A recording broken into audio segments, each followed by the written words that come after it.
Failure to attend. Okay, arresting officer ka, hindi ka pumunta sa court. That can be 12 to 20 years. Kaya kailangan mo talagang makaput.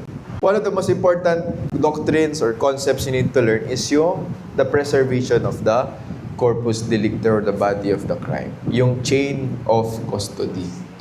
So, diniscuss na natin to, di ba? Seizure, marking, turnover sa investigador, investigador to the forensic chemist sa lab, and then presentation. The prosecution must prove the drug seized is the exact same substance. Okay?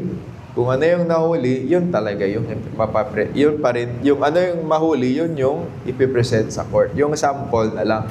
Okay? So kung 50 kilos, hindi buong 50 kilos of the drugs ang ipipresent sa court. Just a sample of it. So the first link, you need to do immediate marking. The place of apprehension. Attorney, paano nagbabarilan na kami doon? Imamark ko pa ba?